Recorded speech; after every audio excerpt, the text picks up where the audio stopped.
আল্লাহর কসম, দোয়াটি মাত্র একবার পাঠ করুন, সকল গুনাহ মাফ হবে, সকল আশা পূরণ হবে, সকল প্রকার বালা মুসিবত থেকে আল্লাহ রক্ষা করবেন। আল্লাহ রব্বুল আলামিন আপনাদের সকল গুনাহকে মাফ করে দেবেন, সকল মনের আশাকে পূরণ করে দেবেন, সকল সমস্যা দূর করে দেবেন, সকল প্রকার কবরের আযাবকে আল্লাহ রব্বুল আলামিন মাফ করে দেবেন যদি এই দোয়াটি আপনারা চলতে ফিরতে উঠতে বসতে বেশি বেশি পাঠ করতে পারেন। হাদিস শরীফে এই দোয়ার বিষয় অনেক অনেক ফজিলত নবী করিম সাল্লাল্লাহু আলাইহি ওয়াসাল্লাম বলেছেন।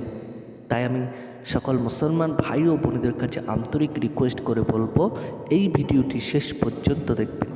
যে সকল ভাই এবং বোনেরা এই চ্যানেলে নতুন আছেন অবশ্যই চ্যানেলটিকে সাবস্ক্রাইব করবেন, লাইক কমেন্ট শেয়ার করতে ভুলবেন না, কারণ আজকের ভিডিওটি অত্যন্ত গুরুত্বপূর্ণ। পাওয়ারফুল দোয়া, অনেক পাওয়ারফুল। এই দোয়াটি যদি চলতে ফিরতে উঠতে বসতে বেশি বেশি করে পাঠ করতে পারেন তাহলে আল্লাহ পাক রব্বুল আলামিন আপনাদের সকল গুনাহ মাফ করবেন, মনের আশা পূরণ হবে ইনশাআল্লাহ।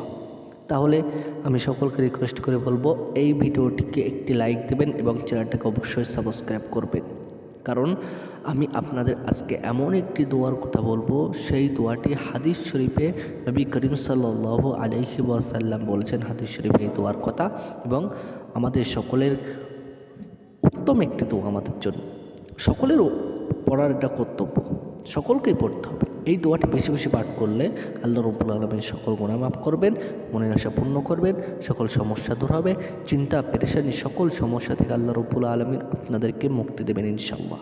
সেই দোয়াটি হলো, সহিভাবে শুদ্ধভাবে পড়তে হবে, আস্তাগফিরুল্লাহ। দোয়াটি হলো আস্তাগফিরুল্লাহ, আস্তাগফিরুল্লাহ, আস্তাগফিরুল্লাহ। এই দোয়াটি বেশি বেশি করে পাঠ করবেন। আশা করি বুঝতে পেরেছেন। ভিডিওটা এখানে শেষ হচ্ছে। আসসালামু আলাইকুম।